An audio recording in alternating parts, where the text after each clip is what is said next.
Hey everyone, Engine Inspector, aka Scarloey Railway 01 here again to talk about the third episode of Season 21, Dowager Hatt's Busy Day. This vlog review will just be about Dowager Hatt's Busy Day, since as far as I know it's not going to tie into tomorrow's episode. So let's get started. So obviously overall this was much more of a comedy-driven episode. Episodes like this for me tend to be hit or miss, and I think this one was pretty good as far as they go. Almost all of the jokes landed, which sometimes they'll have jokes in these stories that just don't work. The last two episodes had, like I talked about, had jokes that really did not land, but these ones, for the most part, all seemed to really land. For example, one that I thought was not going to work was the joke with the tissue on Percy's nose, where Sir Topham Hatt's handkerchief gets plastered to Percy's nose. It seemed like gross out humor to me again, but then it totally paid off when you see Percy in the background trying desperately to remove it from his face, which is really funny because he doesn't have hands, obviously, and he can't get it off. Again, it was gross out humor, but I think it actually paid off with that almost like background gag that they did with it.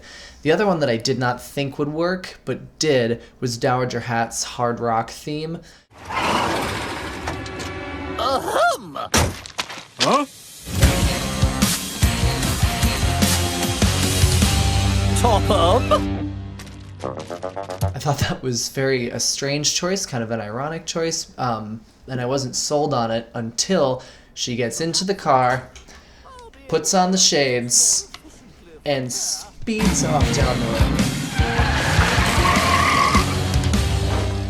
Totally saved the joke. One joke that did not work for me was the name game, and that did not work because it was too big. It sort of was weird that Dowager Hatt didn't know any of the engine's names.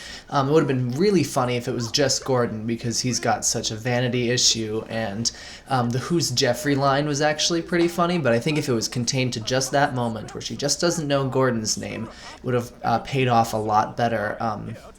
Not knowing any of the engine's names just did not make a whole lot of sense to me. Speaking of Gordon, the visual gag with Percy on Gordon's Hill was fantastic.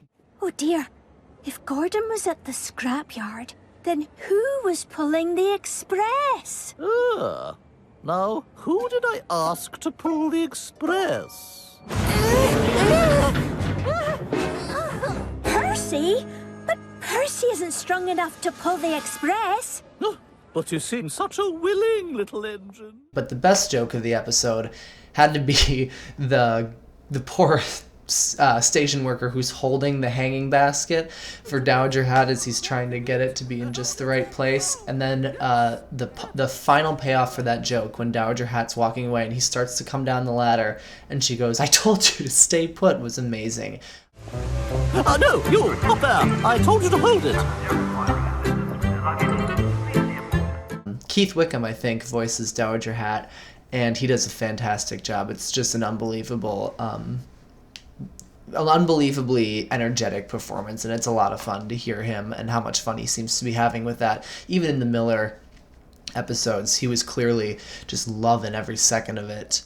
Some of these jokey moments were a little bit silly, like some of the loads and stuff, but I think that was intentional. I think it was sort of a callback and sort of a parody of a Miller-era episode, and it sort of took a look at it like, okay, if a real railway ran like Sharon Miller's Sodor did, how would it really look? And I think this is exactly what it would look like. The confusion and delay that we saw in this episode was a lot like what would really happen if people were asking for balloons on flatbeds or one package on a train. It was really funny, and we've had digs at the Miller era before, and I've gotten a little bit old, but this actually I thought worked well, because we haven't seen something like it on this scale, where we see basically Miller's whole Sodor and how it would really operate if it was a real railway. One last thing that I really appreciated was Emily's character really worked here. She seems to be hit or miss for me. I've never had any major problems with her, but I go from really liking her in certain episodes to being like, whatever in other episodes. This one I really liked.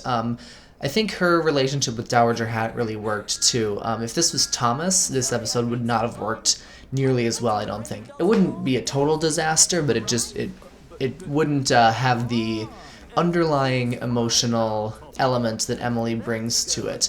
And by the way, this episode passes the Bechtel test, which, if you don't know, is a dialogue test for two female characters where if there's two female characters talking without the presence of a male character and without talking about a male character. So Dowager Hatt and Emily are talking about the railway and the different jobs. And while they do mention Sir Topham Hatt, the conversation is not directly about him. So that's just kind of cool to see because there's not that many female characters on Sodor. So I think it's really interesting that happened. It works really well.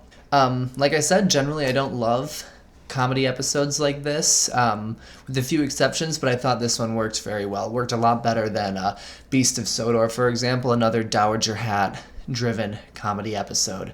So overall, this episode gets a 7.5 out of 10 for me.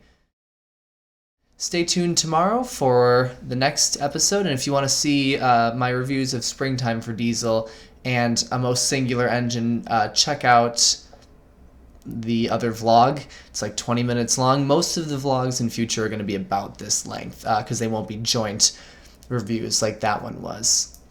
Anyway, thanks for watching, subscribe, and be sure to check out the videos as they come. Thanks.